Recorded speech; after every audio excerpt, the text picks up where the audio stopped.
देखिए, शोएब अख्तर साहब जो काफ़ी अच्छे हमारे क्रिकेटर रहे हैं, उनका भी एक क्लिप जो है वो काफ़ी वायरल है कल से, और उसमें वो भी यही कह रहे हैं हुँ। कि ज़ाहिर है पीसीबी के जो चेयरमैन हैं, उन्होंने नाम नहीं लिया क्योंकि वो थोड़ा शायद नाम लेते डर गए। मैं नाम ले लेती हूँ, मोहसिन नकवी साहब का कह रहे हैं वो, कि उनको जब क्रिकेट का कुछ पता ही नहीं है, तो फिर वो क्रिकेट को कैसे सँभालेंगे और कैसे आगे बढ़ाएँगे? बिल्कुल इसी तरीके से जिसको जो काम आता है वही रखना चाहिए, लेकिन यहाँ पर पर्ची चलती है हुँ, और मेजर साहब से ज़्यादा कौन जानता होगा कि पर्ची कहाँ से आती है। हुँ। तो इसलिए आप लोग सभी को पता है कि पर्चियाँ जो आती हैं तो फिर तभी जो है वो लोग जो है वो अपनी-अपनी पोज़ीशन पे पहुँच जाते हैं, चाहे उनको काम करना आए या ना आए। हुँ, ठीक देखिए, है। हमारे यहाँ पर्ची वोट की सूरत में डलती है जायज़ जगह के ऊपर। तो पर्ची का तो हमारे यहाँ क्रेडिबिलिटी है, वो पर्ची हम वोट बैंक में डालते हैं। नहीं, नहीं, ठीक है, वो पर्ची डालिए, लेकिन सरदार तैयब, मैं आपसे वही सवाल करता हूं, जिसका काम उसी को सो है। एक तो पीसीबी चीफ मोहसिन नकवी को वहां होना चाहिए, नहीं होना चाहिए। एक लाइन का सवाल, क्या आपको लगता है कि पाकिस्तान की इस बुरी हालत का जिम्मेदार एकमात्र अगर कोई है तो सबसे बड़ा मोहसिन नकवी? तो सीमेंट अच्छा, मैं ये कहूँगा सबसे पहले तो देखें, खेल जो होता है ये कोई जंग तो होती नहीं है।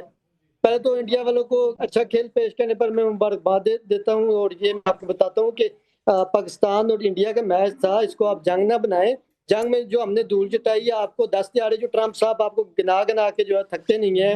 अमेरिका के प्रेसिडेंट कहते हैं कि जो है वो इंडिया के 10 दिहाड़े गिर गए हैं। आपकी वो धूल चटाई हमने कि जंग के मैदान में भी हमने आपको सही धूल चटाई है। जो खेल का मैच है, अभी एक मैच हुआ है, अभी बाकी मैच रहते हैं तो ले रहे हैं। अभी तो सिर्फ एक मैच हुआ है। एक मैच नहीं हुआ, 8-1 हो गया।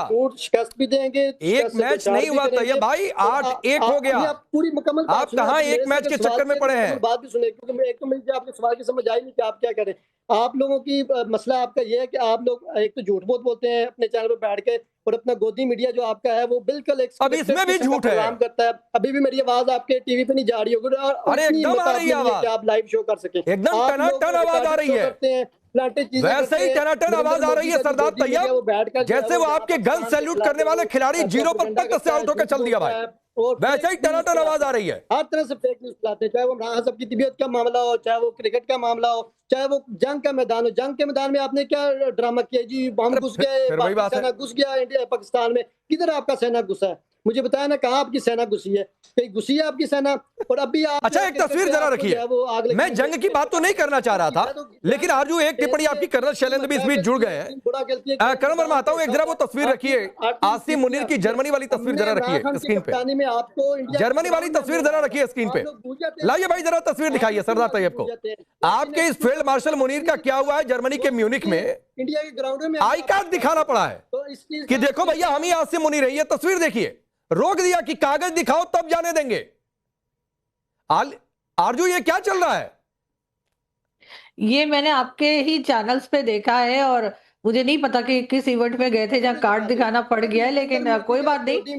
बड़े-बड़े देशों में ऐसी छोटी-छोटी बातें होती रहती हैं। है क्या परेशानी? आते हैं उसको आप जो है वो ऐसे लोगों को आप पैनल में बिठा देते हैं। अरे फिर वही बात है, ऐसे ही लोगों को पैनल में बिठा देते हैं। ऐसे ही लोग का करण, ऐसे ही लोगों का मतलब क्या होता है? ऐसे ही लोगों का मतलब क्या होता है? जिस मुनीर ने मोहसिन नकवी को भेजा, जो मोहसिन नकवी हार की सबसे बड़ी वजह बना, उसी मुनीर को अपना कागज दिखाना पड़ रहा है, और इस पर सवाल पूछने पर इनको दिक्कत हो रही है। कोई आपने कोई देखिए, जहां उन्हें पता लगा पाकिस्तान से है कोई, तो उन्होंने तुरंत कहा भाई आईडी कार्ड दिखाओ। वहां से कई भिखारी भी आ जाते हैं, पॉकेट मार भी आ जाते हैं। कौन हो तुम? तो इसमें क्या बुरा है? और ये जो बोल रहे हैं तैयब, इनको पीछे खड़ा हुआ एक आदमी देख रहा है, कह रहे आए हुआ, कभी ये कैमरा के ऊपर कुछ फेंक दे रहे हैं, कभी इनकी तस्वीर छोटी हो जाती है, कभी बड़ी हो जाती है। एक नेट पे तो ये आ नहीं पा रहे ढंग से, इनका इंटरनेट चल नहीं रहा। कह रहे हमने हवाई जहाज गिरा दिए, हमने ये कर दिया, वो कर दिया। अरे भाई तुम आ जाओ टीवी पे, आ जाओ ढंग से, तुम यही बहुत बड़ी कलाकारी है। ज्यादा देख रहा है कि देखो हमारा ये आया हुआ है टीवी पे किस तरह से आ रहा है, हाथ पैर तक तो हिला नहीं पा रहे हो टीवी पे, नेट कनेक्शन तुम्हारा तगड़ा है नहीं, क्या हवाई जहाज वगैरह उड़ाओगे भाई? खाने के लिए रोटी दो। अब ये गॉन केस हो चुके हैं राकेश भाई। अब ये वो हालत पे पहुंच गए कि इससे नीचे हम क्या जाएंगे? हमारे पास हारने को कुछ है नहीं। देखो फिर आ गया करीब, एकदम कैमरा के मुंह पे आ गया ये। अब इसकी क्या हालत है? आप नहीं नहीं, चलिए करण वर्मा, नहीं ठीक है, उनके अपने लोग इतना रोस्ट कर रहे हैं, आप थोड़ा तो छोड़ दीजिए। नेटवर्क की दिक्कत आप समझा करिए, थोड़ा तो आपको एक गुंजाइश देनी पड़ेगी। आपकी इंफॉर्मेशन के लिए ये डिफेंस मीट थी, म्यूनिक में डिफेंस मीट थी, जिसमें आसिम मुनीर पहुंचे हुए थे और पहले कहा गया कागज दिखाएंगे फिर अंदर जाने देंगे। तकलीफ है, ये डिफेंस मीट थी। खैर, तकलीफ है अब्बासी साहब, तकलीफ की तो हम रुक जाइए। अब्बासी साहब, क्या आप मानेंगे मुनीर के इस प्यादे ने हरवा दिया आपकी पाकिस्तान टीम को? वो आप भूल गए हैं। जी, बिस्मिल्लाहिर्रहमानिर्रहीम। सबसे पहले तो इंडिया को क्रिकेट मैच की जीत के ऊपर मुबारकबाद। हम बड़े ज़र्फ़ वाले लोग हैं, हम जहाँ शिकस्त होती है उसे भी तस्लीम करते हैं और जहाँ जंग में हमें कामयाबी मिलती है तो हम उसको भी सेलिब्रेट करते हैं। बाकी किसी को रोकना ना रोकना, आप शक्तिमान हैं, आपके पास ऐसी शक्ति है कि आप लाहौर की बंदरगाह को फतह कर सकते हैं, तो मेरे ख्याल में इस तरह की खबर बनाना आपके लिए कोई टेंशन वाली बात नहीं है। मैं आपसे पूछ रहा हूं कि भाई ये मोहसिन नकवी को हार की वजह मानते हैं कि नहीं मानते हैं? पिज्जा बर्गर मैच से एक दिन पहले खिलाया खिलाड़ियों को। सर, खेल में हार जीत लगी रहती है। आप अच्छा खेले, आप जीत गए, हम बुरा खेले, हार गए, बस सिंपल सी बात है। इसमें तो कोई, मैं नहीं समझता कि इतनी कोई लंबी चौड़ी बात है। तो आपने अच्छा खेला, आप जीत गए, आपको मुबारकबाद। तो इंशाल्लाह नेक्स्ट टाइम हम ट्राई करेंगे और अगर हम अच्छा खेले तो यकीनी तौर पे हम जीतेंगे इंशाल्लाह। चलिए ठीक है। अब कर्नल सर, मैं पूछ रहा हूं कि मोहसिन नकवी मतलब मैच से एक दिन पहले आप भी आर्मी में रहे, मतलब पिज्जा बर्गर बिरयानी खाकर फिटनेस तो नहीं हो सकती है। मैच से एक दिन पहले पिज्जा बर्गर बिरयानी खिला दिया, खिलाड़ियों से मीटिंग कर ली। मैं पूछ रहा हूं क्या इससे प्रेशर में आई कि नहीं पाकिस्तानी टीम? ये कह रहे हैं कि ये बंदरगाह वो बंदरगाह, ये जंग मैदान। जय हिंद, नमस्कार राकेश जी। पैनलिस्ट जो पाकिस्तान के हैं, मैं उनसे ये ज़रूर कहना चाहूँगा, आप मेरे दुश्मन नहीं हो, मुझे आपसे नफरत भी नहीं है।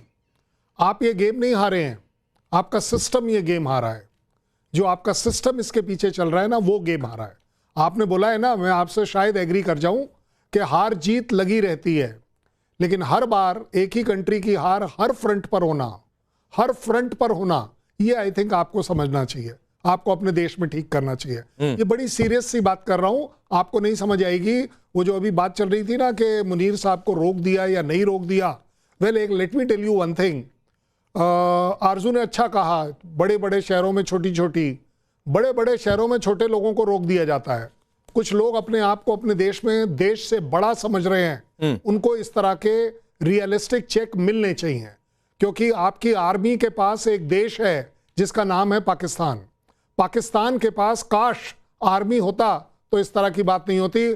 आज तक मैंने कभी कहीं किसी फोरम में, स्पेशली सिक्योरिटी फोरम में, कभी नहीं देखा, सुना या सोचा कि किसी चीफ को या आपके हिसाब से फील्ड मार्शल को या आपके सीडीएस को रोका जा सकता है और रोक कर आई कार्ड मांगा जा सकता है। बुराई कोई नहीं है, इसमें कोई बुराई नहीं है, लेकिन ज्यादा बड़ी बात यह है कि कल हमारे पास 2 पैनलिस्ट गेस्ट ऐसे थे, तीसरे ने हमारे को चैलेंज किया था कि मैं कल आपके शो पर फिर से आऊंगा और अपने बाल कटवा कर आऊंगा। तो आ ही नहीं, भाग गए। नदीम, हमने कितनी कोशिश की। नदीम क्या नदीम थे क्या? नदीम थे क्या? नदीम नहीं कहा। नदीम ने कहा, ये देखो बाल, नदीम ये देखो बाल, ये बाल दिख रहे हैं।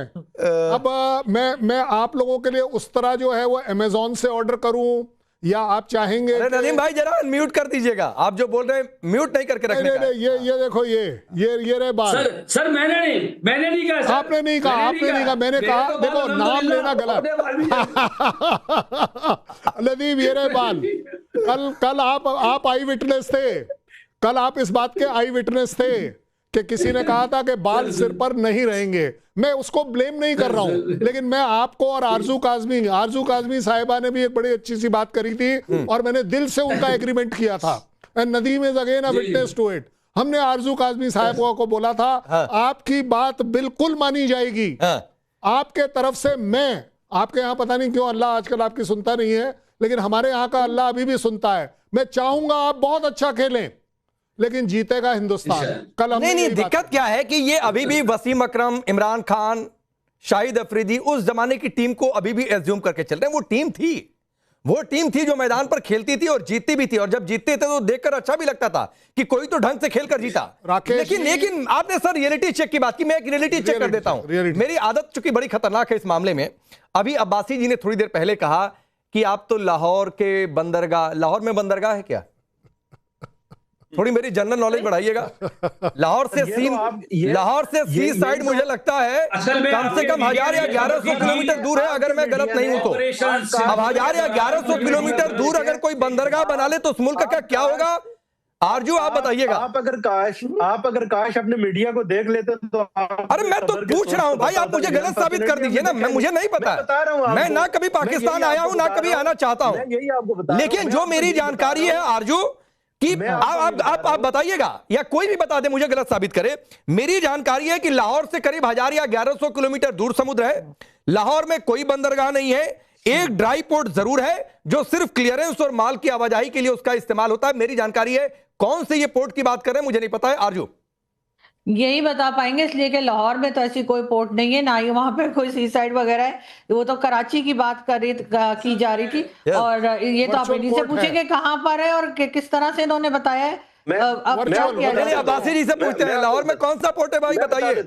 सर मैं आपको बता देता हूँ, अफसोस ये है कि एक तो पढ़े लिखे नहीं है, दूसरा पढ़े लिखे पढ़ने लिखने की कोशिश नहीं करते। बता रहा हूँ, वही बता रहा हूँ। आपके मीडिया ने इंडिया पाकिस्तान कॉन्फ्लिक्ट के दौरान ये रिपोर्ट किया कि हिंदुस्तान ने पाकिस्तान की बंदरगाह के ऊपर कब्जा किया है। तो मैंने आपको ये कहा कि आप अगर बंदरगाह जहाँ है तो सही बताओ भाई, लाहौर में कौन सा पोर्ट है? कराची बोलते तो फिर भी समझ में आता। सर यही तो मैं बता रहा हूँ, सर मैं यही बता रहा हूँ कि आपकी मीडिया ने इतना झूठ बोला कि ये बता दिया कि हमने लाहौर मीडिया ने झूठ बोला, मान ली बात, आप कैसे गलत हो गए जनाब? आपको गलत नहीं होना चाहिए था ना। हम तो ये बोल रहे हैं, पूरी नहीं सुनी, हम ये नहीं बोल रहे हैं। अब्बासी को बोलने दीजिए। अब्बासी हमने क्या दिखाया नहीं दिखाया वो छोड़ दो भाई साइड में। आप बताओ लाहौर में कोई पोर्ट है, हाँ या ना? मैं आपको ये एग्जांपल दे रहा था कि आपकी मीडिया ऐसा शक्तिमान है, आपके पास इतनी शक्ति है कि लाहौर में पोर्ट है ही नहीं, उसको भी आपने पोर्ट नहीं लाहौर में पोर्ट बनाने के लिए क्या करना पड़ेगा आपको पता है? वहां बड़ा सा बम गिराना पड़ेगा जो सी साइड और लाहौर के बीच की दूरी खत्म कर दे और समुद्र वहां तक आ जाए, तो इसी कंडीशन में पोर्ट बन सकता है। दूसरा कोई कंडीशन नहीं हो सकता है, और वो करने का हमारा कोई इरादा नहीं है, ये भी आपको बता देता हूं। लेकिन करण वर्मा, एक चीज बड़ी दिलचस्प और चल रही है, ऑपरेशन सिंदूर हुआ। आज जो इस पर मैं आपकी भी राय लूंगा या सबकी राय लूंगा।